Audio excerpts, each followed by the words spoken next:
Well, hey there, guys. Greetings and salutations. Welcome back to the channel for this installment of Open Mic, the show where the mic is open, the floor is yours. What do you guys want to talk about?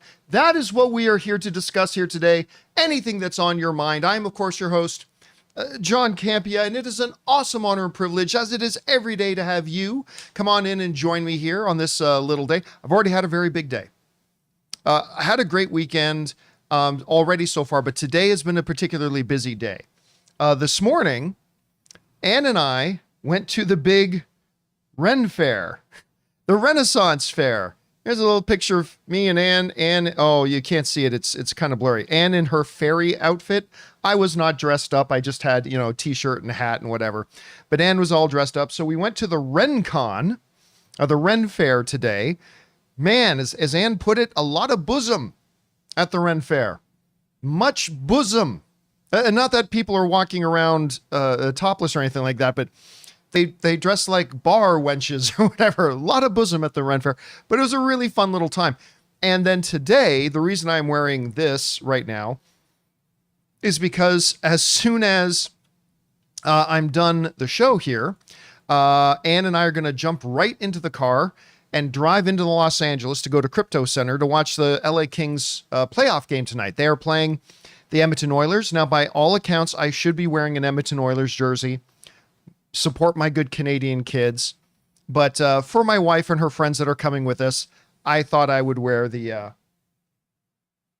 LA Kings colors. Oh, Mr. 47, you've given up your Toronto Maple Leafs? No, I haven't given up on them, but they can't beat Boston in the playoffs, right? I mean, I just knew as soon as I saw and I realized they were going to match up with Boston in the first round, I knew it was over. Like they can't beat Boston. That's just the thing. So giving up on them, no, but I never thought they would win in the first place. So there's that. So I'm going to go cheer for the home team tonight in LA, go cheer them on, see how that goes. Anyway, guys, as the name of the show implies, this is Open Mic. We're here to take your questions. And there are two different ways to get your questions on Open Mic. The primary way is to use the tip link that you can see right here, streamelements.com/John Campea/tip. You can send on in a tip there anytime, 24/7. That's the great thing about the tip link. You don't need to wait for a show to be live. You can use the tip link, send that in anytime, 24 hours a day, and then we'll get to it at the next Open Mic. Or if you are watching live right now, as many of you are, you guys can go ahead and use the super chat feature in the live chat and send it in there. The super chats are still currently open, but they're almost full already, so I'll probably be turning them off in the next 15 or 20 minutes. So if you got a question, you want to send it in, go ahead and send it on in. And as long as your questions are appropriate for us to address on the show, we will address them on the show. Just because you fire in something does not obligate us to read it on the show. If you send in something that we consider to be inappropriate, we're not going to read it. Anyway, that down, let's talk about this before we get into your live question, shall we? Whenever Oscar season comes around, there is always a discussion and a bit of a debate about whether or not stunts should have an Oscar category. I think all of us agree that stunt work deserves to have Oscar recognition. I think all of us agree about that. The question I've always had about it is that there's not really, to me, there's not really a practical way to actually do Best Stunt Awards. Considering the Academy votes on it, and the Academy has no idea what goes into stunt work, what was a stunt, what was CGI, what was, it just makes it very difficult. Anyway, the new movie Fall Guy is coming out. I've already seen it. I saw it at CinemaCon a couple of weeks ago. It's a really fun movie. You should go see Fall Guy. It's too long. Granted, it's too long, but it's a really fun little movie. But considering the movie's being directed by David Leitch, who is, of course, from John Wick, he did Bullet Train. He got his start for many, many, many years as a stunt guy and a stunt coordinator in Hollywood. And Fall Guy is his love letter to stunt work. And in this really neat article over on IndieWire, so if you get it, by the way, IndieWire is one of my favorite outlets. You should definitely read it a couple times a week if you get the chance. But there's a really neat article in IndieWire, and he talks about David Leitch and his producer / wife, Kelly McCormick, talking about the importance of stunts. And they go on to talk about how fact that like stunt work is not just for action films. Like he goes on in this article and talks about, you look at Titanic. He said, I think Titanic, if a bent stunt designer was a category at the Oscars, he believes Titanic would have won. And he brings up a lot of big, heavy Oscar dramatic movies that had absolutely incredible stunt work in them as well. And he's saying he thinks this would fit in beautifully with it. You know, you look at any, movie with a car chase or a fight or a natural disaster. Stunt work is such an important part and an integral part of Hollywood movies. He even talks about this. He goes, I use those references talking about Titanic and Everything Everywhere All at Once, like Oscar-winning films. He says, I use those references to clearly make the point to anyone listening, and in the Academy as well, that these are dramatic movies. These are Academy Award-worthy movies, said Leitch. It's not just what you think when you say triple X and someone's space jumping out of a car that's flying off a bridge, which is also incredibly compelling. Tim Rigby, aerial and vehicle performer who did the base jump on Triple X, is one of my best friends. Stunt design is really how it impacts the movie-going experience. So he makes him and his wife both in this article make a very, very compelling argument about why stunt work is such an integral, whether you're going back to the old Westerns that are like 50% stunts, or big dramatic movies, Oscar-winning movies, genre films. Stunts are such an integral part of Hollywood movies today and historically. And he makes a really big, compelling reason why they need to be recognized at the Oscars. Now, this brings me to the point you guys have heard me bring up a lot, which is, of course, that stunts are, I'm in full agreement, completely important part of Hollywood and deserves recognition, all that kind of stuff. But the problem is, how do you actually go about giving out an award for stunts? How does an Academy member who is not on set of a movie able to judge and discern and then cast a vote for stunt work when, quite frankly, a lot of the times average moviegoers and Oscar voters have no idea if something they're looking at is CGI, whether it's a stunt, whether it's a visual effect, or something like that. Like when you're talking about best screenplay, you can see the results of the screenplay. When you're talking about best acting, you're seeing the results of the acting. When you're talking about best directing, you're seeing the results of the directing. When you're talking about hair and makeup, the Academy can see the results of hair and makeup. And it's just, that's something you can't do with stunts. You don't know what goes into it. It's kind of like this. I think everybody agrees, right? In principle, that a better educated population is better for the country. We all agree with that, right? That the better educated a country is, the better for that country. So in principle, I think everybody would agree, whether you're politically left, politically right, I think in principle, everybody would agree. You know what would be good? If higher education was free, right?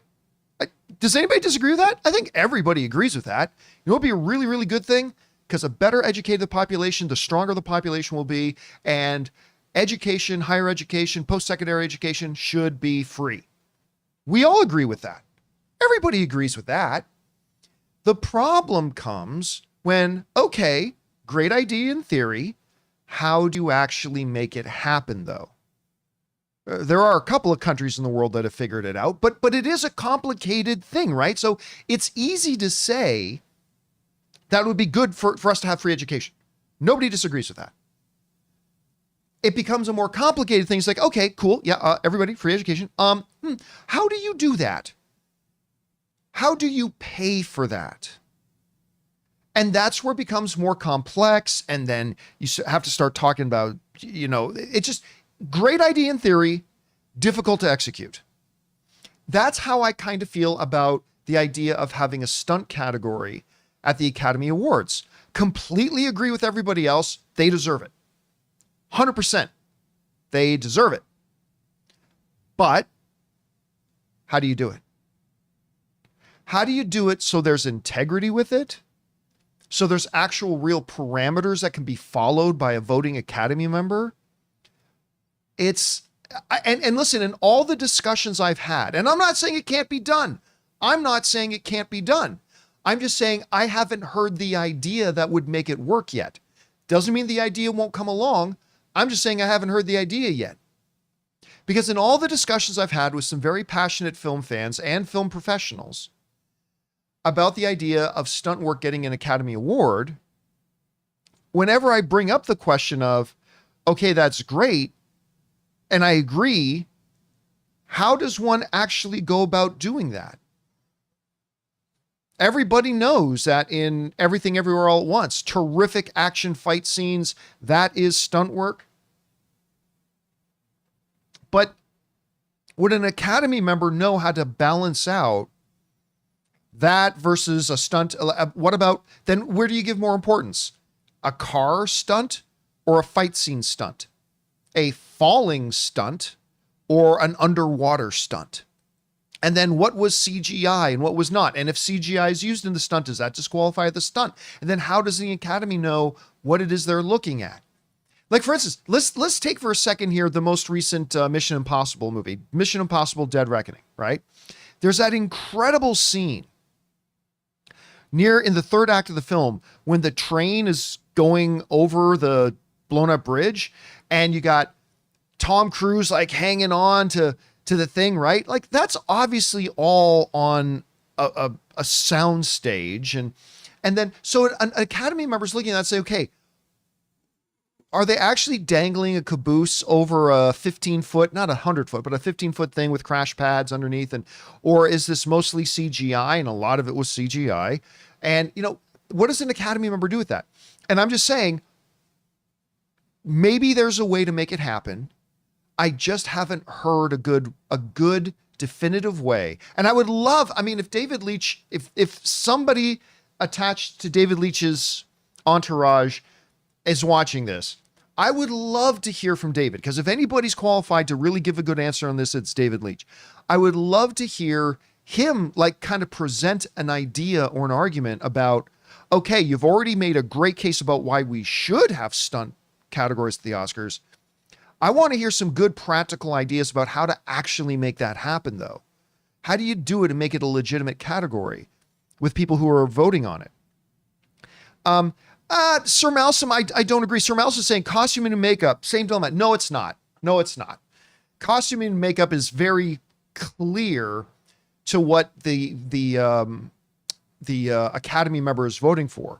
Yes, you'll get 1 or 2% of movies out there that'll have people in CGI costumes, I suppose, but that's the vast minority to the overall thing.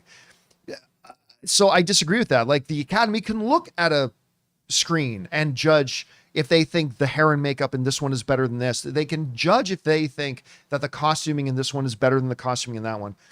But with stunt work, it's a little bit more complex. So I hope somebody comes up with a really good solution to it. I'm just saying I myself haven't seen the solution yet, but I really, really do hope they come up with it. Anyway, guys, I would love to hear from you. Any ideas or thoughts you have about it, use the comment section here and fire in your ideas. And if I come across a really good one, I'll read one on the show. All right. With that down, guys, let's get on to the main reason we do open mic here, shall we? Which is to take your questions. So let's get things started here with the people who used the tip link to send in questions earlier this week. And we're going to get things started off here with, that's the wrong one. There we go.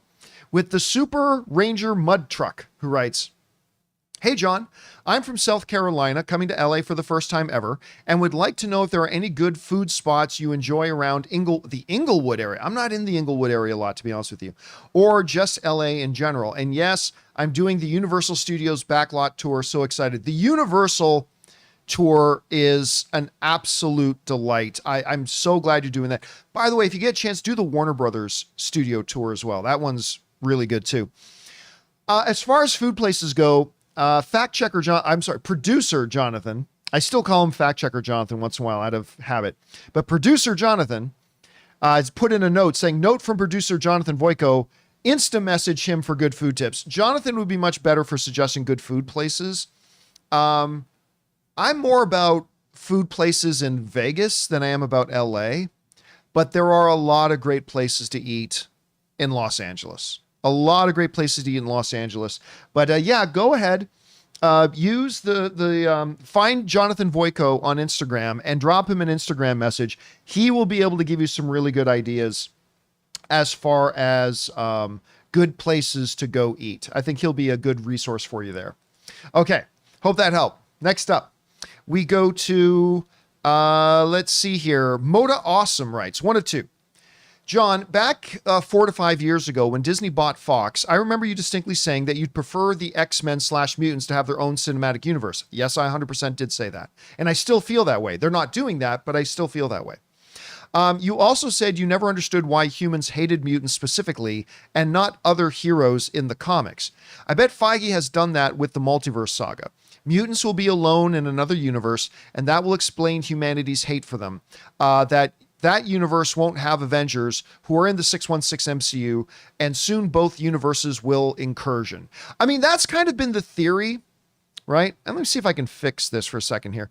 That's kind of been the theory that ever since the end of the Marvels, which again is a movie that I think gets a bad rap. Not that I think I don't think the Marvels was great. I don't. I think it was mediocre.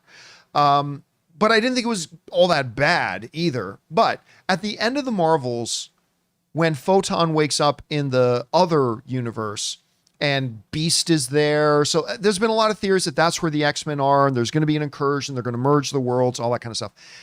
But that has been a big question I've had, not just in the movies and TV, but even when reading the comics.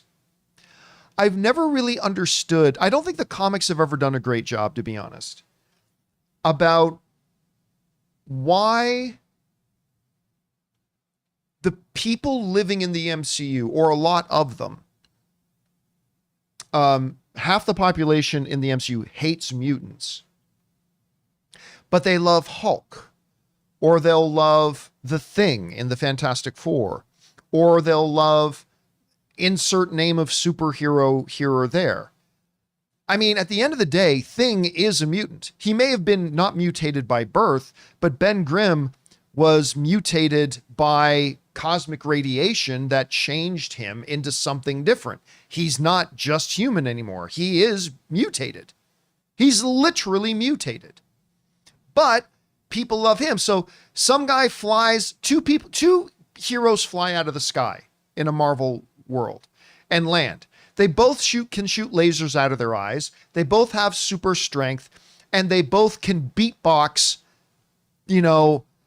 better than the Fat Boys ever did. There's a old cut. Some of you probably don't even know who the Fat Boys are. Anyway, but they both have super flight, super vision, like heat vision, and they can both beatbox, and it sounds like DJ Khaled is mixing it or something like that. I mean, they both have the same powers, right? But in the world of the Marvel comic books, if one guy got those powers because he fell into a vat of chemicals, behind, Metro's house, but the other one was born with those powers, then the denizens of the Marvel comic book universe would love the hero who fell into the vat of chemicals behind Metro's house, but would hate the one that was just born that way, even though they're both the same. So it's always been a confusing thing to me. So I've always kind of wondered how they introduce that into the MCU once it comes to the screen.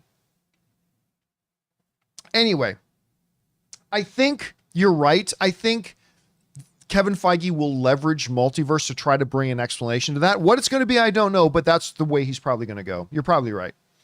All right. Next up, we've got Garden Variety Vagabond writes, in discussions on the cost and return on investment for the Lord of the Rings streaming show, part of the calculations must be separating the recurring costs versus the sunk costs and its impact on future seasons' return on investment. True. They already have the rights as well as costumes, sets, as well as wigs, prosthetics. Any future seasons will have better ROI, especially if they shoot season 2 and 3 back to back.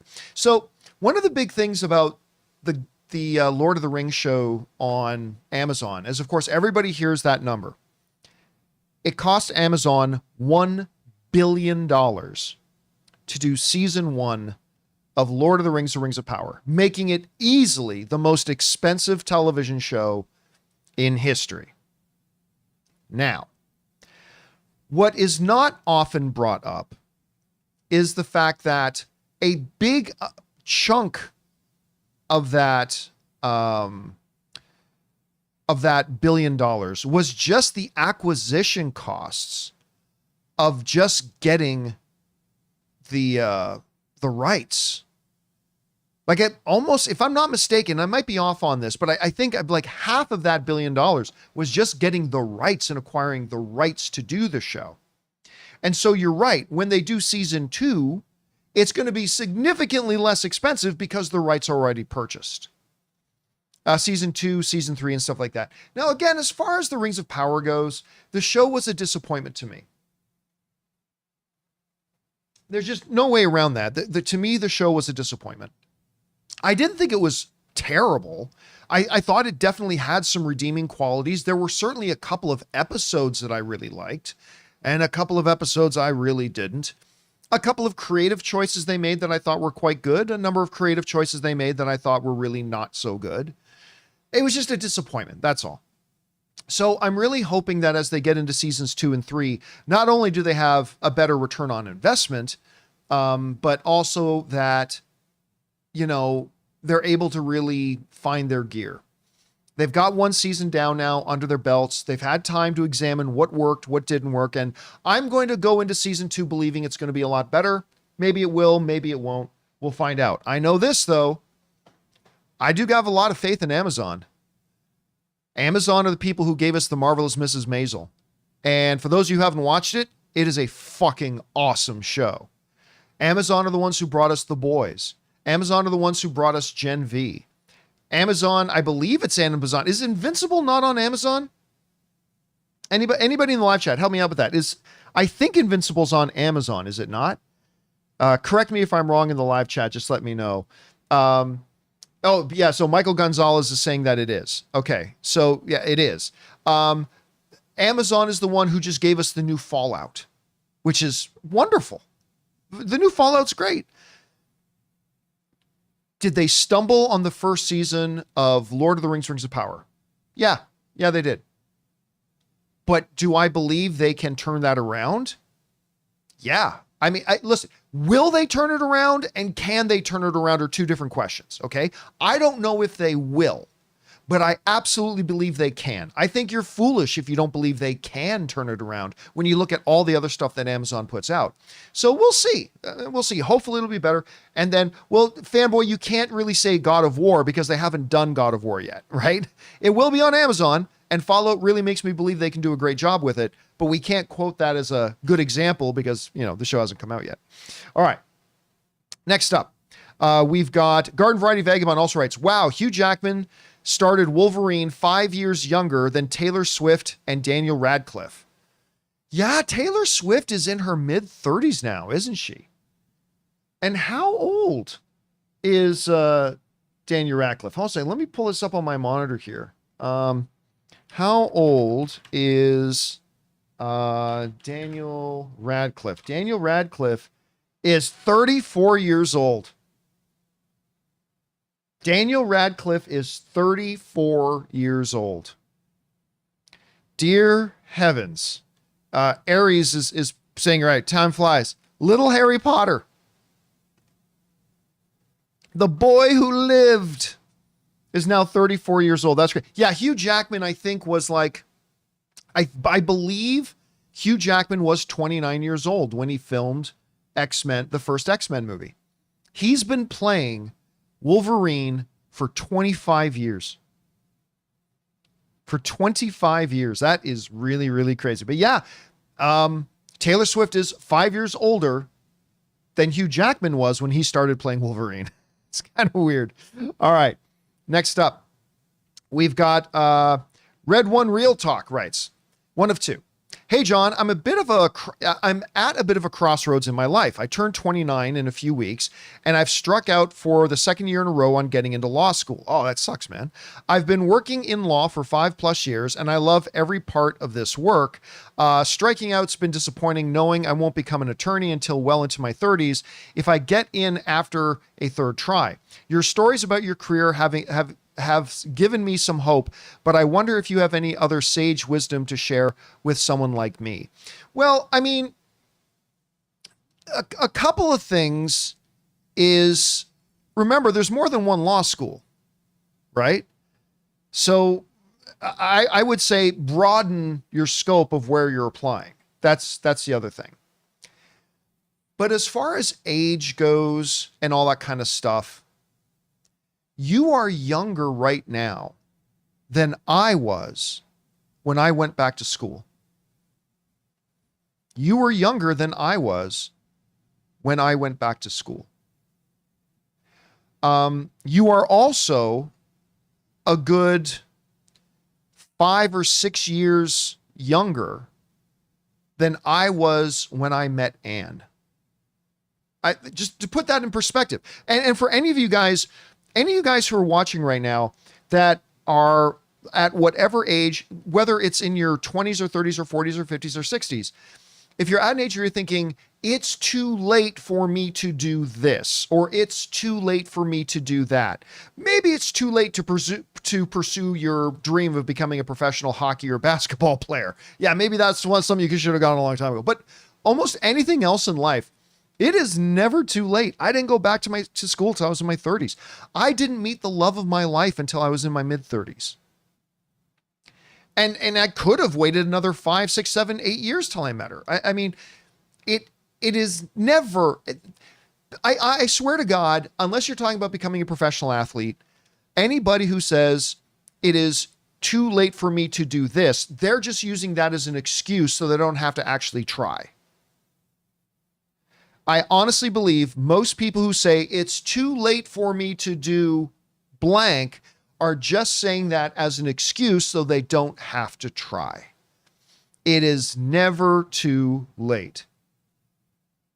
So I'm saying here, some in graduate school some people graduate school in their 70s. Dude, listen, in my graduating class, there was a lady who was in almost 70.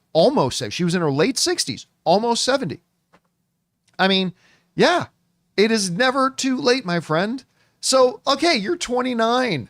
All right, you didn't get in your first couple of tries. Expand the number of schools you look at, apply, broaden your applications, and then keep trying for 7 years if that's what you want to do. It is never too late. That's not just some cute fortune cookie saying. It is true. It is never too late at all. Go for it, man. All right. Next up. And good luck to you, Red One. All right, next up. Garden Variety Vagabond writes, John, for your viewer asking about foreign TV, England does mysteries well. The Midsummer Murders is a great example. It was 3 to 4 episodes per season at 90 minutes, much like The Great Sherlock with Benedict Cumberbatch and Martin Freeman. I almost said Morgan Freeman. And MI5 is an awesome spy show. Listen, I am very, very much not acquainted with British shows. I just know there's a couple of them that come out that catch my attention. What was the name of the one, guys? With the guy who played Robb Stark in Game of Thrones, and he was just in the Eternals. His name's, I can't remember his name. The actor who's the lead guy in Eternals, and he's in Game of Thrones, and he just had like a BBC show where he was like some kind of agent guy, some kind of security guy. Anybody in the live chat know who I'm talking about? The Bodyguard. Was that the name of it, Charles? The Bodyguard? Yeah. And what was the actor's name? Richard Madden. Thank you, Iceness. Yeah, Richard Madden and The Bodyguard. That one was really good. I think Killing Eve also came out of the UK, if I'm not mistaken. Love Killing Eve. Honestly, when I think of a lot of British shows, I go back a long ways. Like I think about Faulty Towers. Faulty Towers Yeah. Anyway, okay. Next up, thanks for that, man. Next up, Casey Cook sends in a $20 tip. Thank you, Casey, for supporting us on that level. And Casey Cook writes, theory. Cassandra Nova is from Wolverine's timeline. She manipulated him to take out the X-Men, and he mistook it for a Berserker Rage fit. The scene in the trailer where she puppets him is the moment he realizes it was her. Just a theory. Thanks. Well, listen, you're not the only one coming up with that theory. I've heard other people mention that theory before as well.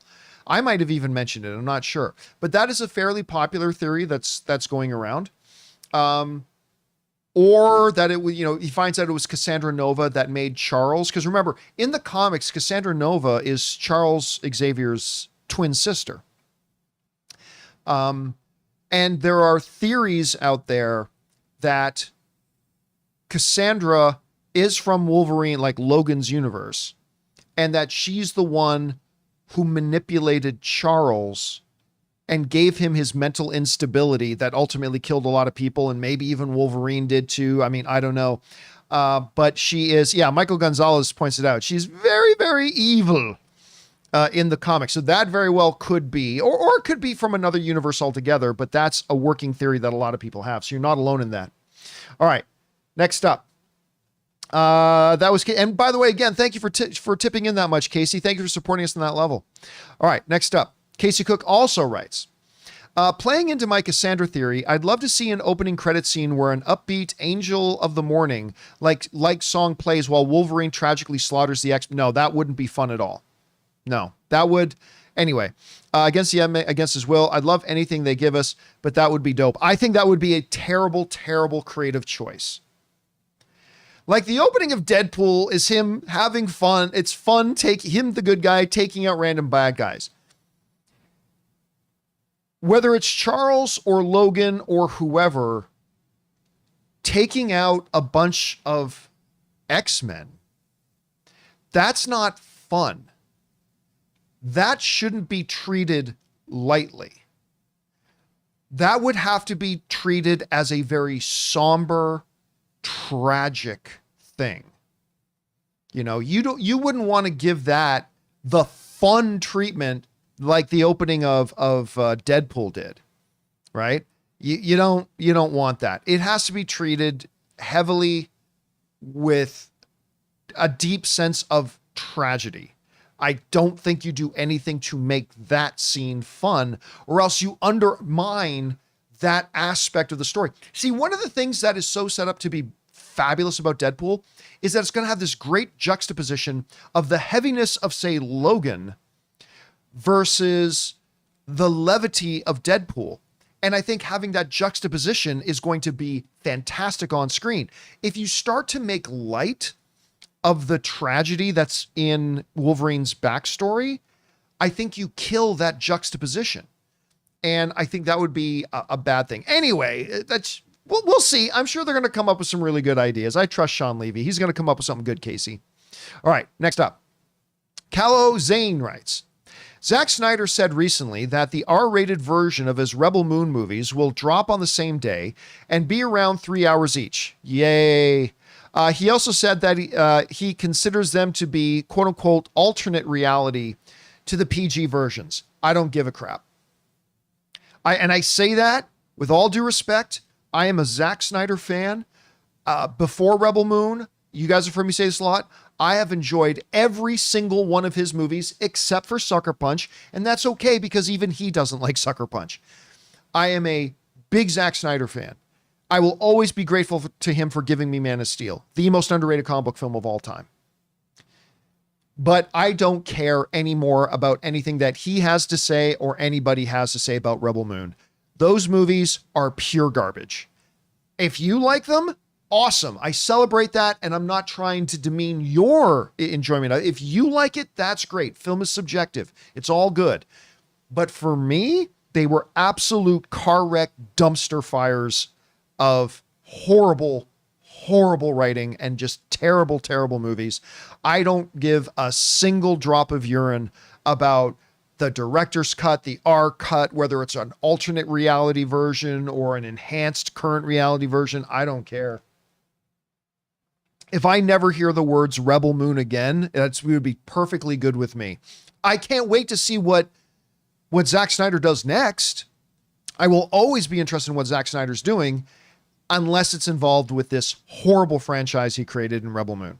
Get that out of the way, and then whatever he wants to do next, I'm on board. But Rebel Moon needs to be taken out behind the barn and killed quietly or loudly. Doesn't matter.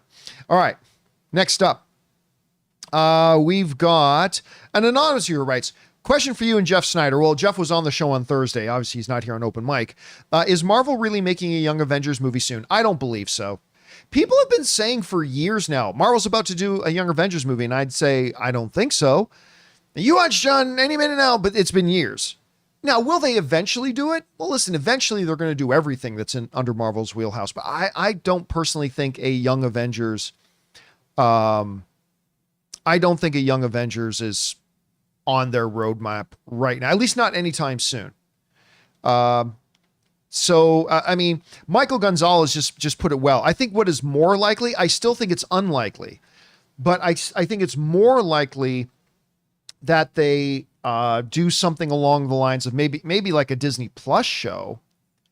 See, John, didn't you see the end of the Marvels when Ms. Marvel is recruiting? Yeah, I did, but they might do something together. I still don't think they're doing a Young Avengers movie. A show would be more likely. I mean, I agree with you on that. A show is definitely more likely. I still don't think it's going to happen anytime soon, but it's possible. All right. Next up, we've got Garden Variety Vagabond writes, had to share this for the group. Seems that there is a highly rated traveling burlesque show called The Empire Strips Back. I've not seen it, but I have definitely heard of it and seen it advertised. Started in LA, Star Wars brings on the filthy. John, when did you and Rob find the time to write and produce this? Yes, The Empire Strips Back. Want to know something serious? Dead serious. I have never been to a burlesque show. Me, the Lord of Filthy. I've never been to a burlesque show. As a matter of fact, this is true too. 100%. I'm not lying. Remember I was saying a while ago, I was in my 30s when I went back to school and I didn't meet Anne until I was in my mid-30s. Absolutely true. Lord of the Filthy here. I didn't go to a strip club until I was like in my 30s. I had never gone to a strip club ever in my life until I was in my 30s. And then one night, me and some friends, what were we doing at my place? Me and a couple, like 2 guy friends and one of our girlfriends, we were all just hanging out and we had just finished doing something. I can't remember if we were playing a game or if we recorded a podcast or something. Anyway.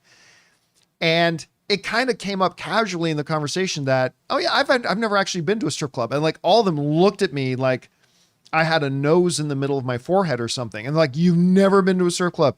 I'm like, I've never been to a strip club. And they're like, we're going right now. We're going tonight. And then we all jumped in the car, drove to Niagara Falls and went to my first strip club ever in my life in Niagara Falls. But that wasn't until I was in my 30s. So, but no, surprisingly, I have never been to a burlesque show. So I've never been to The Empire Strips Back, but I've heard a lot of people talk about it. Actually, Lowett in the live chat is saying, John, The Empire Strips Back is a dope show. I saw it in Toronto. It's not nude or anything. Yeah, I don't think most burlesque shows are nude. It's not nude or anything like a strip joint, just sexy dancing in Star Wars. Do not miss. Loved it. I don't know. Maybe I'll go see it sometime. I think Anne has said she'd be interested in seeing it. So maybe one of these days I'll get around to it. But yeah, to this day, I've still never been to a burlesque show. All right, next up. Gibby writes, took my kids to see Inception at the movie theater last night, and my 8-year-old was so angry with the ending of the movie. He just wants to know if DiCaprio's character was dreaming. Listen, I'll tell you what. I love Inception. I hate the ending of Inception. Because I think it's just lazy. Leaving it up to the audience to, hey, what do you think? Does the top keep spinning or does the top fall down? That to me is a cheap way of getting out of having to make a definitive story statement and then backing up that that's what happened. Leaving it up like Listen, I just spent $20 to come to this movie. I spent 2+ hours sitting here investing in your movie. Tell me the actual ending. Tell me how the story ends. Did the top fall over? Did it stay up? And the meanings behind them. I really like Inception, the movie. Love it. But I really hate that ending. I really, really do. I think it's a cheap, lazy scapegoat of an ending. I want my storytellers to tell me a definitive ending. I mean, just even if there's open doors at the end of it, but tell me, I just invested all this time to come here and watch your movie. Give me what the concluding factor is. Anyway, I just thought it was a terrible, terrible ending. That's just me though. But I still love the movie. Still love it. All right. Next on. We've got JT writes, I would love to see what Caleb Landry Jones could do. Is that the guy who played Banshee? Anyway, I would love to see what Caleb Landry Jones could do as the Joker. Dude for sure has the chops. Love the show. Guys, help me out. I think I'm thinking of the right guy. Is that the guy who played Banshee in X-Men First Class? Help me out if that's the guy. That guy is Joker. If it's the one I'm thinking of, I'm just waiting for people in the live chat to tell me if that's the guy I'm thinking of or not. If it's the guy I'm thinking of, I don't know, maybe. James DeZiel is saying, yes, that's him. Yes, that's him. Okay. I mean, I don't know enough of his work, I don't think, off the top of my head. Oh, was that him in Get Out? Anyway. Yeah, he could work. Like I said in the show, I think there are probably 40 or 50 actors out there that they could name and I go, yeah, that guy can work as Joker. And sure, that one works for me. All right. Next up, we've got Garden Variety Vagabond writes, Famke Janssen, a definite crush of mine. Of course, she played Phoenix in the original X-Men movies, Jean Grey. Oh, she's definitely a dream crush for sure. Of mine, and former Bond girl, has thrown her hat into the ring to be the next Bond. Nah. She is both Dutch and definitely a woman. Which taboo would be broken first? A non-British or non-male Bond? You must choose one, bring on the filthy. A non-British one. There will never be a non-male Bond.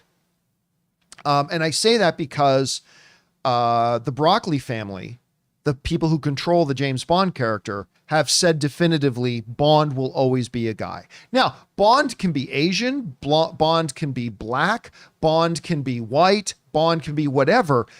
But, I always say when it comes to characters, whether we're talking about their gender or their ethnicity, I always say, unless gender or ethnicity is a major key component to what makes that character who they are. And 95% of the time they aren't.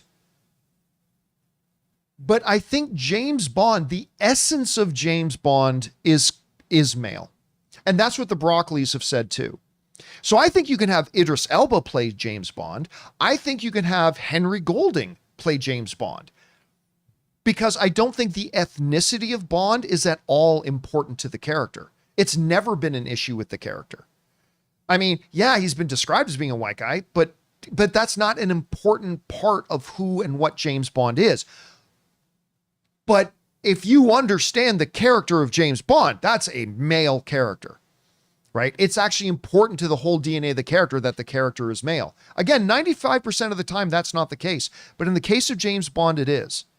And that's why the Broccoli's have come out and said, no, James Bond is male and will always be male, right?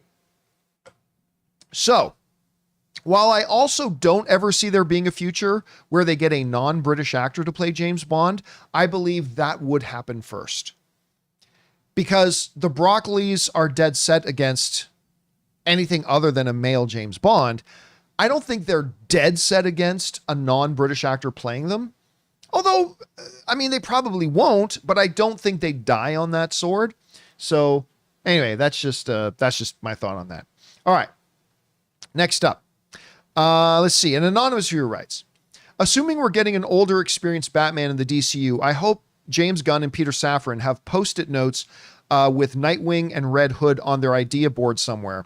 Also, I know it's X actor and X role, but I could see the Bears' Jeremy Allen White as either character. Oh, I couldn't. Listen, and I love Jeremy Allen White. He is fabulous in The Bear. He was fabulous in the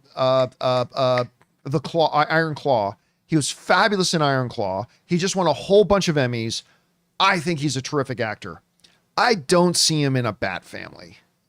I mean, that's just me. Listen, if anybody, the number one most important thing is getting an actor with great talent, and he's obviously an actor with great talent, so I wouldn't be against it if they got him, but it would not be my pick. Even though I think he's fabulous, I don't think he'd be my pick. All right, next up, we've got Save Legends of Tomorrow writes, am I the only one noticing the uncool trend of most TV shows that get axed these days are ones that feature LGBT lead characters? No, that's not true at all. Lots of shows are getting canceled, and a lot of them with non-LGBT leads. I mean, it's that's the nature of the business. A recent example is NCIS Hawaii. Well, the thing is, nobody watched it. Even though it was still drawing solid numbers across multiple platforms, it wasn't really drawing solid numbers. Anyway, listen, how long? How long have we been talking? How many years have we been talking on this show about Netflix keeps canceling great and even popular shows, and then this show got canceled and that show got canceled? I mean, and most of them are shows without LGBT lead characters. So ones with LGBT characters are also going to get axed. And you know what? Maybe there's an argument to be made that some of them, maybe there's a higher percentage of them that get axed.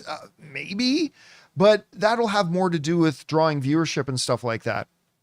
Again, if we haven't for years been talking about huge swaths of shows getting canceled earlier than they should be canceled, then maybe there'd be a point there, but I really don't think that is. And listen, I'm somebody who believes, you guys know this, I'm somebody who believes that there should be more representation of the LGBTQ community in our entertainment, because that's the real world. I think our entertainment should also be kind of a reflection of the communities and the society we live in. I think there should be more representation, but it's just the fact that I can count too many shows that don't have LGBT in it that have been canceled to say that only shows with LGBT are getting canceled. So I don't think that's the case. But who knows? Show me a study. Maybe I'm wrong about that. Show me a study, because maybe I'm incorrect. I might be incorrect. All right, thanks for that, Save Legends. Next up, Ethan Holgate writes, hey, John, I have to say I'm becoming a fan of director Luca, and I've never pronounced his last name right, Guadagnino? I know I'm not pronouncing it right. I've read it 1,000 times, never heard it said. Where are they at? I love his last movie, Bones and All. I didn't love that movie, to be honest with you, but I felt Challengers was a much better movie story, and character-wise, I love his unique cinematic style, and he uses film grain. You don't see that much today. I am hearing, Ann and I, again, you guys know the weekend we have had. I haven't had a moment to breathe, so I haven't seen Challengers yet, which sucks because Ann and I are both dying to see it. But I've heard nothing but really good things about it. Like nothing but really good things about it. Bones and All, while it had a terrific premise and really fabulous performances, Timothée Chalamet, had great performances. I did not love the movie, to be honest with you. I wish I liked it more. I didn't. But Challengers, I'm hearing nothing but really, really good things about. And some people are even whispering some Oscar contention in there. So I'm looking forward to seeing it myself. Haven't seen it yet though, Ethan, but I'm excited for it. All right, next up. T-Bone writes, follow up from a month ago. I love that someone brought up The Wiggles. I don't remember that. They're an Aussie song/dance group for kids, and the only thing that distracts my son and is bearable. They're adults, wear solid colors, been huge since the 1990s, and are the kids' Beatles. I don't know that I've ever heard of The Wiggles. Now, listen, in North America, we've had all types of those types of troops. Like there's, what was the name of that one where it's like just the name of the adults in them? It's like Peter something and something. I don't know. Anyway, those things are all over the place. And you know what? Obviously not for me. Robert Presser is somebody who knows it, clearly. But I am, clearly I'm not the target audience, but anything that entertains kids is all good for me. All right. Next up, we go to T-Bone again, who writes, follow up from another month ago. Someone brought up Nestor Carbonel. I love him, by the way. And you were like, what was that 90s show he was on? I've been waiting to finally write in and say Suddenly Susan. I know he's on Suddenly. That was with Brooke Shields too, right? Suddenly Susan. But that's not the one I'm thinking of. Anyway, so many of you guys will recognize Nestor. He was just in Shogun as the Spaniard in Shogun. He was surprising. I thought he would be in the show more, but whatever. Of course, a lot of you guys will recognize him from The Dark Knight and The Dark Knight Rises. He was the mayor of Gotham in those. But whenever I think of him, my mind, I'm just going to wait for a second, see if any of you know who I'm going to say. When I think of Nestor Carbonel, I only think of one role. Kalen mentioned he was on Lost. Was he on Lost? But yeah, Lost isn't who I'm thinking of. Sharon, Lois, and Bram. That was the kids group I was trying to think of. Yes, Sharon, Lois, and Bram. Right. But any of you guys know which thing I'm going to say? When I think of him, not Melrose Place, not Fletch, not what I'm thinking of. All right, here's what I think of. When I think of Nestor Carbonel, here's what I think of. There it is. Micro Saiyan got it. Batmanuel. In the Fox television version of The Tick, in which The Tick was played by the actor who played Putty on Seinfeld, and he does the voice of Joe Swanson in Family Guy. He played The Tick, and Nestor played Batmanuel, or Deflatormouse, as he's called in the animated thing. Yes, whenever I thought he was brilliant in that, and whenever I think of Nestor, I think of him as Batmanuel. He was so good in that role. He's so good in everything he does. All right. Oh yeah, and the guy who played Putty, the actor's name is Patrick Warburton. That's right. Thank you for that. All right. Next up, we've got, where are we at? That was more T-Bone, who writes, speaking of the 90s, did you ever watch Hermans Head? I never did see Hermans Head, as a matter of fact, but did you ever watch Hermans Head? And why doesn't Inside Out get more called more for ripping it off? LOL. Again, I've never seen Hermans Head. I didn't love Inside Out. We're talking about the one with what's the actor's name from what is the actor's name? He's in Las Vegas with Michael Douglas. He's in A Fish Called Wanda. He plays the president in Dave. Why am I freezing on the actor's name? Anybody know that actor's name that I'm talking about? He's the guy in A Fish Called Wanda who says, it's Ken coming to kill me. Anybody remember that?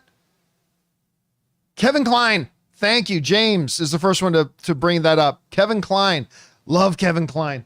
But Inside Out, that's the one with Kevin Kline, right? Yeah. I know a lot of people that love that movie.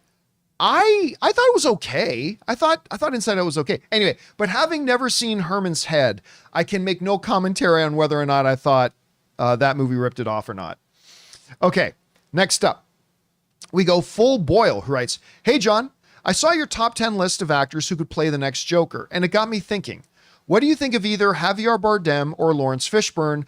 I think they have shown they can play dark and twisted characters with a touch of humor. I totally could see Javier Bardem playing Joker.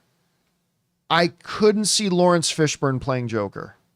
Now, Lawrence Fishburne is a fabulous actor. So if he got cast playing Joker, I know he'll find a way to make it work. But he wouldn't be on my list. That wouldn't be on my list. He wouldn't be on my list, to be honest with you. I just don't see that as a good fit. Javier Bardem, on the other hand, I could totally be down with that. All right, next up. We got, and this is the last tip question from an anonymous viewer who writes, I'm cheering for Deadpool 3 to be great. But let's be honest with ourselves. The MCU needs a lot of help, and Ryan Reynolds isn't the answer. Oh, that's not true at all. It's like Jets fans wanting Aaron Rodgers, despite the fact that he has a short gas supply tank, need to look at the big picture. Okay, here's where you're right and here's where you're wrong, in my opinion. And your opinion is no less or no more valid than mine. Obviously, there is no one-button solution to get Marvel and the MCU back to its pure place of dominance that it had like 5 years ago. There's no one solution. Recently, I just did a video not long ago. Let me see if I can find it here. I did a video not so long ago. It wasn't just like a video. It was a part of one of our show. Yeah, this one here. We did this one here. Remember this video we did? It was called 10 Ways Marvel Can Dominate Again. And I listed 10 things, and there are still more than just 10 things. So in saying that Ryan Reynolds isn't the answer, you're not wrong in the sense that there is no one thing, right? Oh, just do this and the MCU will be great again. There is no simple magic bullet that's going to do that. It's a series of things that they need to do to get everything righted again. That being said, Ryan Reynolds and Deadpool are an absolute good step in that process. The Deadpool franchise is fantastic. It's an absolute fantastic series. The two films are incredible. I love them. Highly entertaining. People have a great time watching them, all that kind of stuff. One of the things, only one of the many, but definitely one of the things that Marvel needs to do right now is to just get the audience back expecting having a great time at a Marvel movie. You got to reestablish that again. And Ryan Reynolds bringing Deadpool over to Marvel and the MCU and having Hugh Jackman in it, if this movie is as good as I think it's going to be, it is going to be a massive, great step in reestablishing things from Marvel. Getting just people back on board with Marvel and having high expectations and wanting to come back and just feeling like if I go to see an MCU movie, I'm going to have a good time. And if they can blow the gates off with Deadpool, that is going to be an important step. But it is just a step. Ryan Reynolds is not Aaron Rodgers, somebody who used to be really great, but is now just kind of a shell of them former selves. Ryan Reynolds is firing on all cylinders right now. And I think he's going to be great in that movie I think he's going to be fantastic. So it's a good first step, but there is more to be done. And I would recommend you go and check out that video we did on 10 Ways Marvel Can Dominate Again, because I believe all those steps are important. It's not just one thing. Ryan Reynolds isn't just going to swoop in and poof, everything is going to be fine at Marvel again. But it is a very positive step in the right direction. Then there are more things to be done. All right, guys, listen. It's now time for us to move on over and start taking the questions you guys have been sending in live. For those of you who are here joining us and watching live right now, we're going to go and get to those questions. But before we do, we're going to take a quick moment and thank a couple of sponsors of today's episode, our friends at The Wellness Company and Liquid IV. Guys, we want to thank a sponsor of today's video, The Wellness Company. Okay, so you wake up with a scratchy throat, congestion, runny nose, and cough. You know your body. You know you're getting sick. So your choices are tough it out, get sick and take time off work, or hope the doctor can see you this month, or wait 2 hours at urgent care and sit in a room full of sick people, or open your medical emergency kit. Match your symptoms to the doctor-recommended prescription. Start on the right meds and nip this in the bud now. Your medical emergency kit is not a first aid kit. It comes with doctor-prescribed meds to treat over 39 medical issues. Strong antibiotics for infections of all types, strep throat, pneumonia, UTIs, bronchitis, and so much more. Plus, a doctor's easy guide so you'll know exactly what to take and when. There's no waiting to see the doctor, no waiting at the pharmacy. It's all in here. Every home should have at least one medical medical emergency kit. Order yours online in just minutes. Your kit will be rushed right to your door, and you can get 15% off at twc.health/Campea and use promo code Campea when you check out. That's promo code Campea at twc.health/Campea. Guys, we want to take a second to thank a sponsor of today's video, Liquid IV. You know, summer is just around the corner, and Anna and I have some of our favorite activities coming up, from hiking, swimming, going camping. But in order to do all that, you gotta stay hydrated, because you need hydration that keeps up with every moment. Just a single stick of Liquid IV makes ordinary hydration extraordinary. And for me, preparing a glass is the easiest thing in the world. Simply open up a packet, pour it into your glass of water, and enjoy. And guys, there's a reason that Liquid IV is the #1 powdered hydration brand in America. It has 3 times the electrolytes of the leading sports drink. Just tear, pour, and live more. Just 1 stick plus 16 ounces of water hydrates better than water alone. With 8 vitamins and nutrients, non-GMO and free from gluten, dairy, and soy. There's no artificial colors or sweeteners, and it's got 4 delicious sugar-free flavors: white peach, green grape, raspberry melon, and lemon lime. So turn your ordinary water into extraordinary hydration with Liquid IV. Get 20% off your first order of Liquid IV when you go to liquidiv.com and use the code Campea at checkout. That's 20% off your first order when you shop Better Hydration today using promo code Campea at liquidiv.com. And thank you to our friends at the Wellness Company and Liquid IV for sponsoring and making all the things here at the John Campea YouTube channel possible. All right, guys, with that down, let's get on over to the live questions you guys have been sending in, shall we? And we're going to start things off with, who's first up here? It's Alex Von Gollum. And Alex Von Gollum writes, "Hey, John, when Hiromatsu committed seppuku looking at Toranaga, do you think he understood his plan? He didn't look at Toranaga with resentment, in my opinion." Oh, no. He was the only guy who knew what was going on. Toranaga's consigliere was the only other guy who knew what was going on. That's why right before he killed himself, he looked at his son and said, "Don't give up on our Lord. Don't give up on Toranaga." And remember, when Toranaga was talking to Moriko later on, he said he knew his duty and he did his duty. Are you ready to do yours? And so, yeah, 100% he absolutely knew what was up and what was going on. 100% he did. And he was committed to the cause. All right. Next up here, that was Alex. Next up, we got Murray Reich, who writes, "Saw Civil War and overall was pretty good. Dunst's great performance as a wartime journalist really took you into the disturbing and unsettling environment. Clement's character left me shaken. Ending was fine."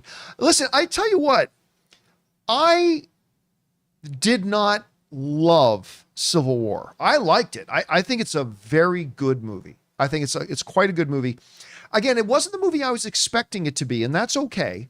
You know, I was really expecting a deep dive political examination of the current political climate in America and all that kind of stuff, when really it's not about that. It's about journalism and just about the horrors of war.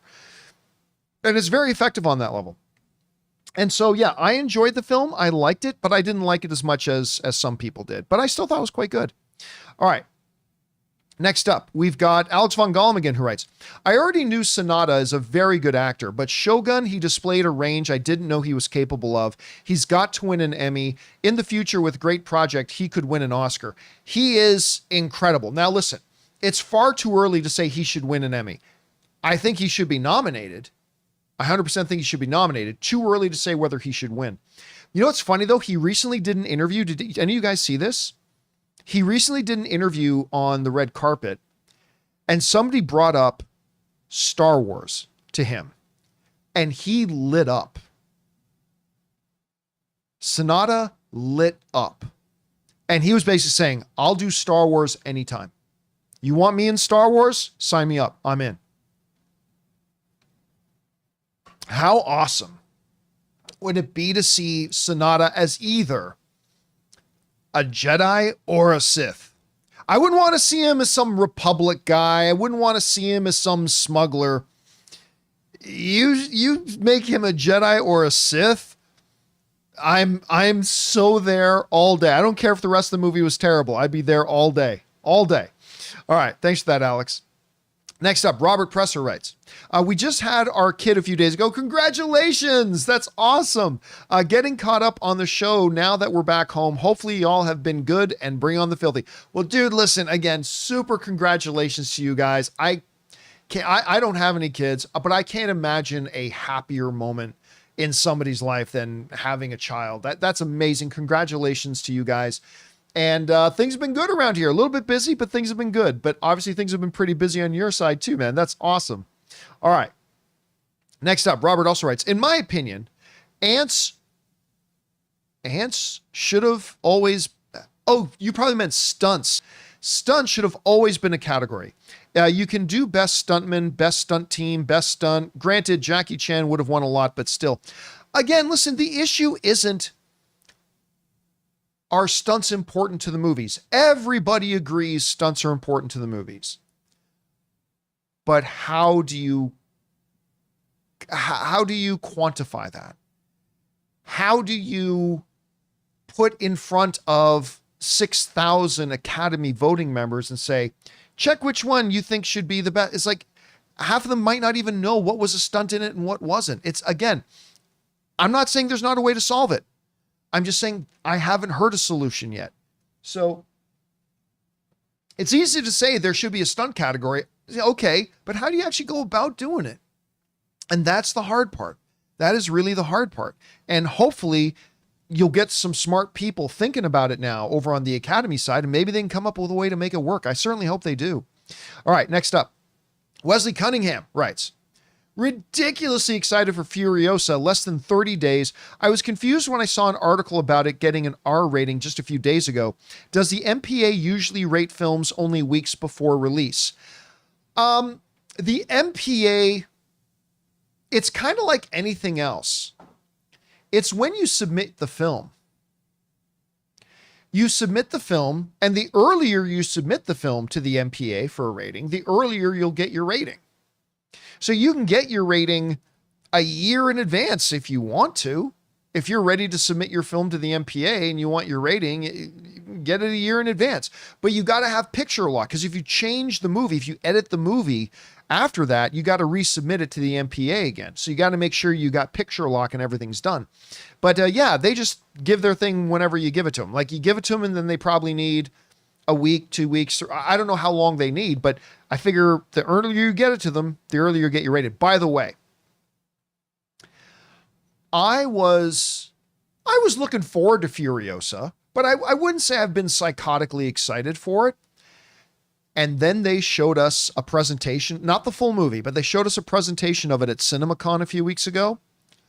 It looks ridiculously fun. I now cannot wait to watch it. Like I was looking forward to it before, that's fine. But now I am legit excited. I cannot wait to watch this stuff. The stuff they showed us at CinemaCon was really, really good. And I think Chris Hemsworth as Dementus is going to be fabulous. I cannot wait to watch this thing. All right. Next up, Pilot John sends in a $20 super chat. Thank you, Pilot John, who writes, hey, John, my first chat. Thank you so much, dude. Appreciate that. I'm a new listener and love the show. Thank you so much. A debate my friends always get into is who would have signed the Sokovian Accords, Captain America Civil War. Sorry if it's off topic, but would you have? Thanks. No, I have always been Team Cap on that. And it's a great question, but I have always been Team Captain America on that. And to all my friends who will still to this day say, well, I was Team Iron Man on that. Remember, by the end of that movie, even Iron Man agreed with Cap.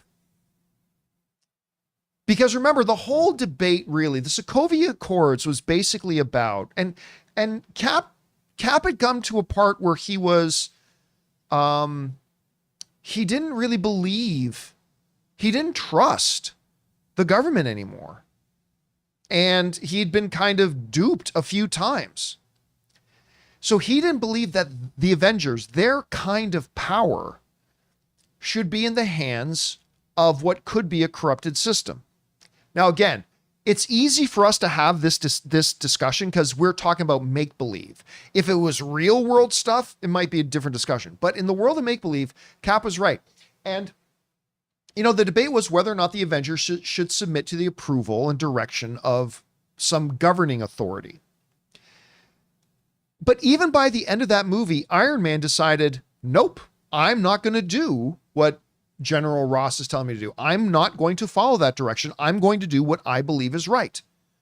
And he flew off to go find Cap. So even by the end of Civil War, Iron Man fundamentally changed positions, and even he was Team Cap on that issue. So yeah, I am a 100% Team Cap. And I'm not just saying that because Cap is my favorite character in the MCU, but it's because I think his philosophical position in that argument was right. And even Tony Stark agreed with him by the end. Anyway, that's just kind of my take. Thanks for asking, man. Good question. And thank you so much, Pilot John, for joining us and being a new listener and for tipping us on that level, man. That's incredibly generous of you. Thanks so much, dude. All right.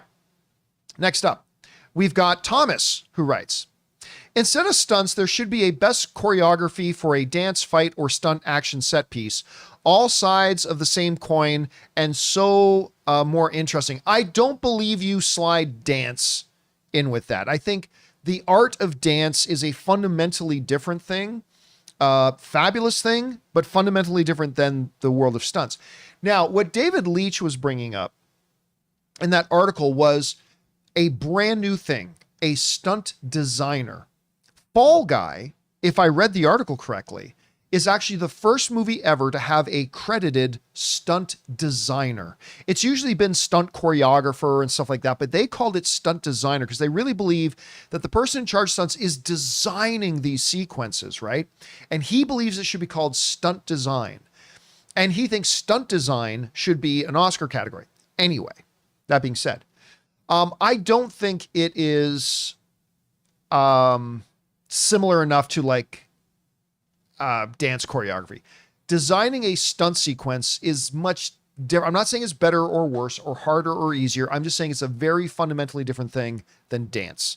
So I wouldn't personally put that in there, but the idea of a stunt designer, best achievement in stunt design, and that can be car chases, fight sequences, boats sinking underwater, whatever, that put it under category of stunt design. That could be really great. Again, it's just a matter of how do you actually do it, and that's where it gets more complicated. All right. Next up, we've got, thank you, Thomas. Next up, we got JT Hiskey, who writes, so much dialogue that doesn't match the character's lips in the Deadpool trailer. I didn't notice that. Anyway, so much misdirection purposefully led by Marvel. This movie is a hidden secret. Cannot wait. I'll tell you what, first of all, I do believe there is misdirection in the trailer. 100% I believe there is.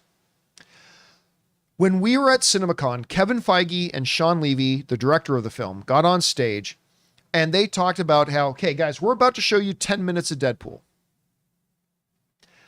And Sean Levy goes, you have no idea how hard it was for me to even find 9 to 10 minutes of footage that I can show you that doesn't give something major or significant away. He goes, it's crazy. And they did. And the footage they showed us was awesome. And it just came across great and it played so beautifully. But 100%, Marvel has done this a lot.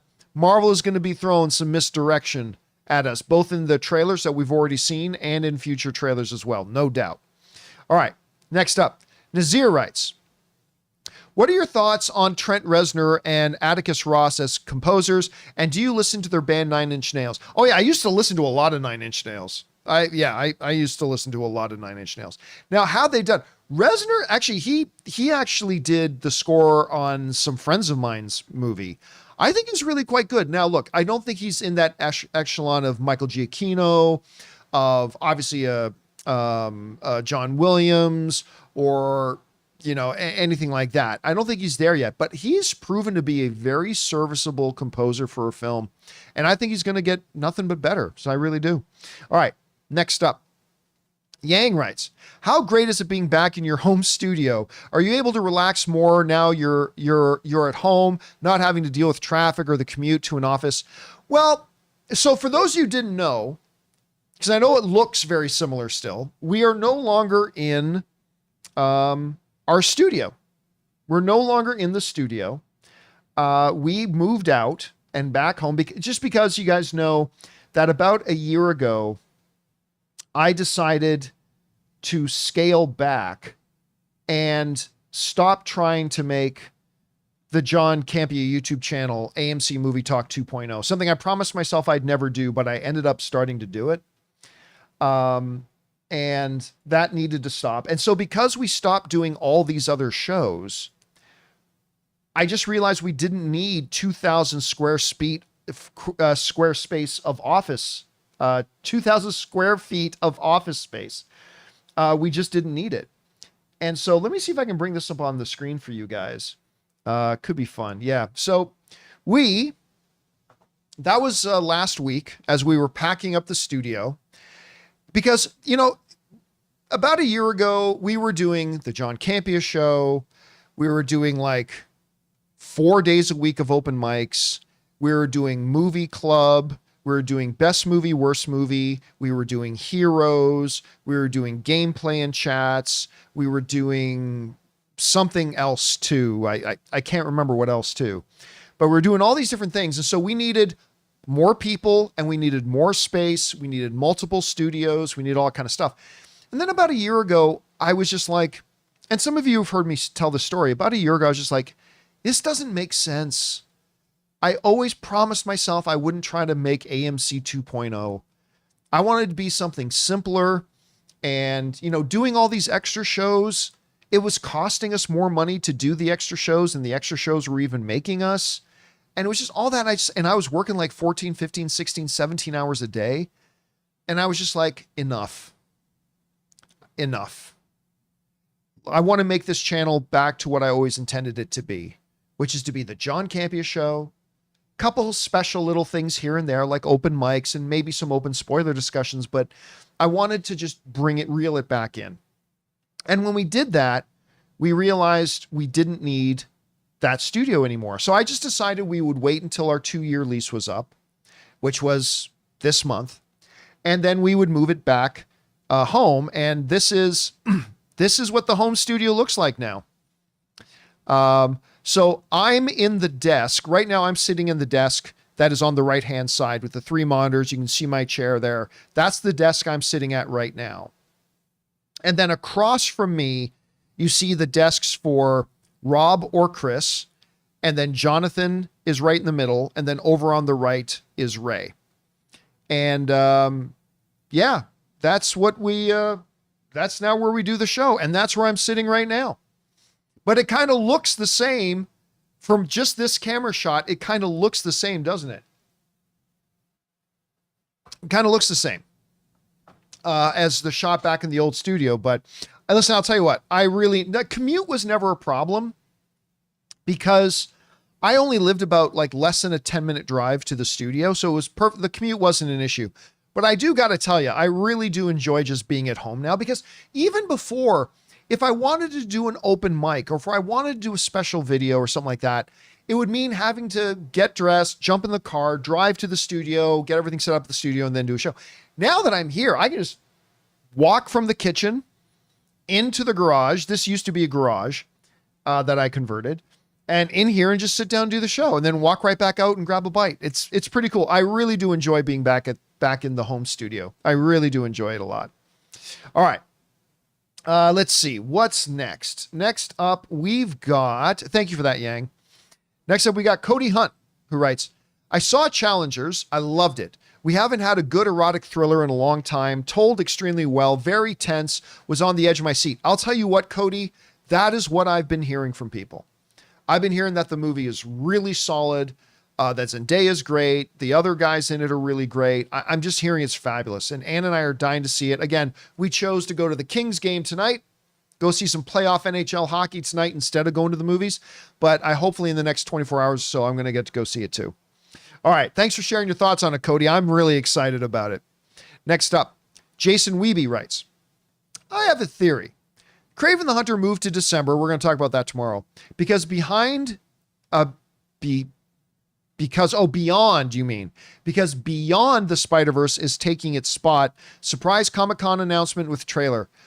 No, I don't think so.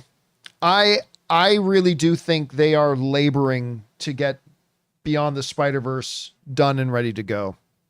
I think they're having a very difficult time getting that movie together.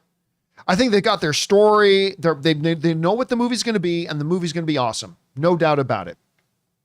But I don't think they're going to be ready to move that up a lot. So we're going to go into the Kraven delay tomorrow on the John Campea Show. But for now, I'll just say I don't think it had anything to do with Beyond the Spider-Verse. I mean, how great would that be? I cannot wait to see it. But I don't think that had anything to do with it. All right. Next up, we've got Cody Carroll, who writes, have you noticed more movies being excluded from A-list? It's usually anime and religious films. Taylor Swift's concert was also. Could this continue? Remember, it's only special things that get excluded from A-list. So, for instance, Taylor Swift, that was not a general movie release, right? That was a specific special circumstances. And a part of that was Taylor Swift made it that if you have a loyalty program, it can't apply to this. So that had nothing to do with it. Other things like anime, these are specialty releases and things like that. Regular movie releases are never excluded from A-list. Like a regular movie, whether it's Deadpool or Challengers or Abigail or Ungentlemanly Warfare or whatever, a regular wide movie release that goes out to theaters, they're all part of A-list. All of them included. There will always be specialty releases and stuff like that that may not, because that's not even AMC's decision. That'll probably be a prerequisite or a condition of AMC getting those movies, is they won't be able to use their loyalty programs with it. That's perfectly fine. But as far as regular movie releases go, all A-list will always cover it. It always will. All right. Next up, we've got Super Nintendo Chalmers writes, thanks for the CinemaCon coverage. Thank you so much. Listen, it is my favorite time of year, other than Christmas. Professionally, CinemaCon is my favorite event of the year. I just absolutely love going to CinemaCon. It's just such a good time, and I love doing the coverage for it. It is crazy how many people watch the coverage we do for it. It's really insane. But we have a great time with it. I always look forward to doing it the next year as well. And hopefully we get to do it even better next year. You know what? I'm going to tell you something. All right. Don't hold me to this. It's just a little secret between you and me. But next year, I've put out some inquiries. Next year for CinemaCon, we might actually get a spot on the exhibit floor to broadcast from, like right on, instead of from my hotel room. We're thinking about maybe getting an actual booth on the exhibition floor of CinemaCon and actually broadcast from there, and maybe even bring in a couple of special guests. Anyway, don't hold me to that. We're just putting out our initial feelers and questions about it right now to see if we can do it. And yeah, I'll tell you what too. You know, Ann and I were just at the Ren Fair this morning, and we got stopped by a couple people, say they've watched the show. Always love that. And we get that wherever we go. It's always crazy to me because I'm a fucking nobody doing a YouTube show from my fucking garage. So I'm a nobody. But at CinemaCon, it is insane how many movie theater owners and how many movie theater general managers and movie theater managers come up to us and like talk about how they love the show and they watch the show. And I'm always floored by that at CinemaCon. So hopefully we'll be able to set something like that up for CinemaCon next year, because it might be my last CinemaCon that I go to. So anyway, that's fingers crossed for next year. All right. Next year, PR writes, Deadpool 3 post-credit scene is mind-blowing, supposedly. Well, look, nobody knows. Anybody who's telling you that probably doesn't know, has no idea, or is just lying, just straight up lying. Because there is a very, I can tell you this, there is a very real possibility there's not even going to be a post-credit scene in Deadpool 3. I have not heard that there won't be, okay? Just to say I've heard there's a very strong possibility there may not even be a post-credit scene. Like, all that is to say that anybody's telling me the post-credit scene of Deadpool is mine. That whoever's saying that doesn't know. They have not seen anything. So anyway, there's that. So I would be very, very skeptical of whoever's telling you that. Again, I have no idea. I'm not bashing on whoever told you that because I have no idea who told you that. I'm just saying, I just don't necessarily believe that right now. Anyway, next up, Mike Sanchez writes, I'm a huge Chicago Bears fan. Congratulations on Caleb, my friends. I'm a huge Chicago Bear fan and excited we drafted Caleb Williams the other night. Haven't been this excited for the upcoming season in a long time. Okay, you guys scored huge getting Caleb, no doubt. But I watched a report the other day that, like, I think it was 2 years ago, like 5 quarterbacks picked in the top 7 or 8 spots and none of them are starting anymore, or they've all been traded except for, I think, 1 guy out of the 7. It used to be in the NFL, like, you draft a rookie quarterback, like say Aaron Rodgers, right? They draft Aaron Rodgers and he didn't play for years. They drafted him and put him behind Brett Favre. And they let him sit on the bench and learn from Brett Favre for years. Years. How'd that work out? I'd say it worked out pretty good because Aaron Rodgers, I don't know if you know this, he's had a pretty decent little NFL career. So clearly for him, getting drafted and then sitting on the bench behind Brett Favre, and you're right, King Daddy Goat, Jordan Love too. Look how Jordan Love turned out. Jordan Love's a freaking little monster. But today it's different. Like, they want win now. And so what they do is they take these kids out of college and they're making them all start. And then they're going, how come you're not having the same success you had in college? Because it's a different game. Maybe if you let them sit on the bench for a couple of years and just be in the NFL and train and learn and learn and learn and then put them out on the field. I don't know, but like the success rate of first round quarterback picks is crazy low right now. But anyway, Caleb plays an NFL game. He really does. Even in college, you could see that he plays an NFL game. And I think if anybody's kind of set up to have some really good success, it's probably him. So hopefully he works out for Chicago. All right, next up, we got Evan, who writes, hey, John, I was curious, what makes the film community think a movie is a failure if it doesn't make $1 billion? The movie community doesn't think that, but hold on a second. It's interesting that we want Deadpool and Wolverine to make $1 billion without seeing it yet. Bring on the filthy. Listen, we talked about this the other day.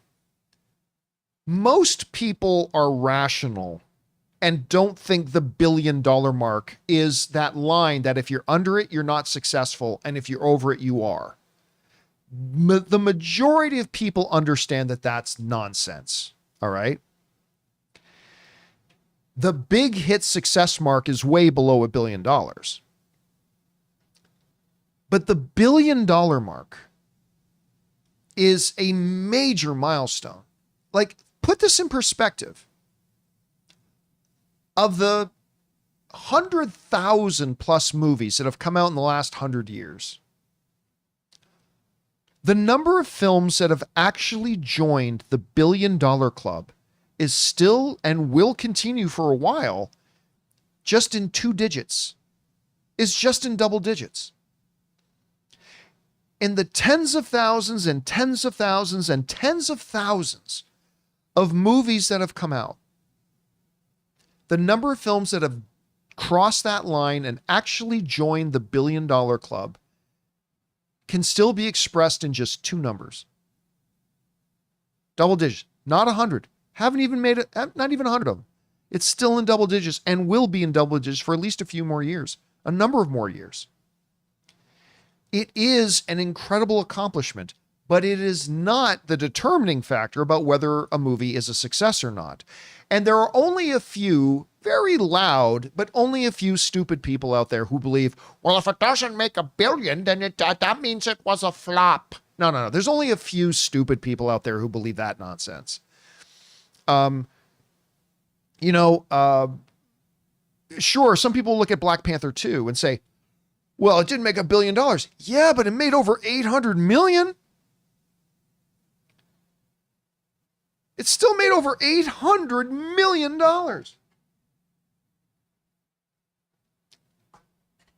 Like, it's crazy. So if Deadpool makes $650 million, make no mistake about it, it's a success.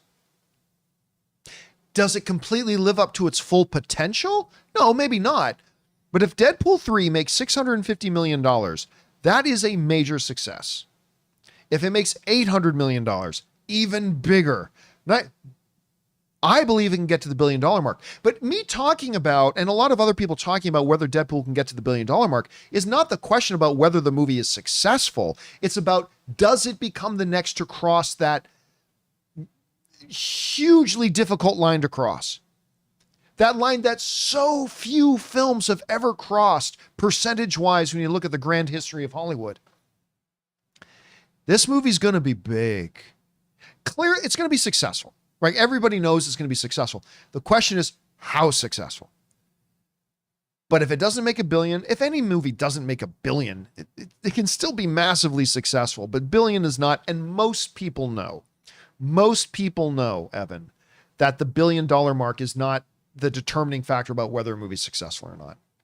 All right. Final question of the day comes to us from Dangerous Lee, who writes, hey, John, it didn't end the way I was hoping, but I really loved the Shogun finale. Writing and acting were off the charts 100%, and I was incredibly moved. Over under 50%, we get a season 2. So we were just talking about this on the John Campea Show the other day. So I believe there will be a season 2. Now, granted, you can say, and this is totally valid, John, they covered the book. There's only one book, unless you want to talk about Taipan and stuff like that, but there's only one book. And season 1 covered it. It covered it. Done. They can't do a season 2. Yes, you can. You can tell more stories with these characters. You're going to have to get more original with it because, you obviously don't have the book to go by anymore. You have to create it. But the writers of Shogun, the series adaptation, they said the other day, hey, we talked about this on the John Campea Show. It all depends if the audience wants it. I think it's safe to say the audience wants it. Show us the continuing story of Toranaga and John Blackthorne. Show us what happens after the events. Show us how he ascends to the shogunate, or the struggles and challenges he faces once he becomes Shogun.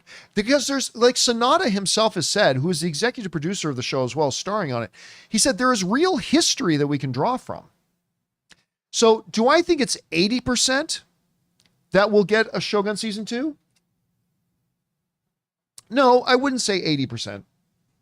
But if you're saying over under 50, I would say over 50. And so I think there will be. It might take a couple of years for them to announce it, but I think there will be another one. But it's got to be with Sonata playing Toranaga again. It's got to be. I want that continuing story. I don't want to see the story of Toranaga's grandchild. I don't want to see the story of Blackthorne's son now living in Japan. And by the way, for you saying, but John, the finale showed that John Blackthorne goes back to England. No, it doesn't. What it showed was Blackthorne dreaming about growing old in England. That's not actually him in England. That's him dreaming about a future and stuff like that. The writers of the show have confirmed that. So, but I want to see it about Toranaga and Blackthorne and their continuing journey. That's what I want to see. So hopefully, yes, I want to see it so badly. And guys, that'll do it for today's installment of Open Mic. Thank you so much for being here and making this little show part of your Sunday. A big special thank you to all of you guys who sent in those questions, whether you used the tip link or you sent in a super chat. Number one, because you gave us fun, interesting things to talk about. But number two, you supported this channel as you did it, and all of us involved with the show. Thank you guys so very much for your support. Don't forget to join me and Ray and Jonathan and Rob tomorrow for the next installment of the John Campea Show. Thanks so much for being here, guys. Appreciate you all. My name's John Campea, and until next time, my friends, bye-bye.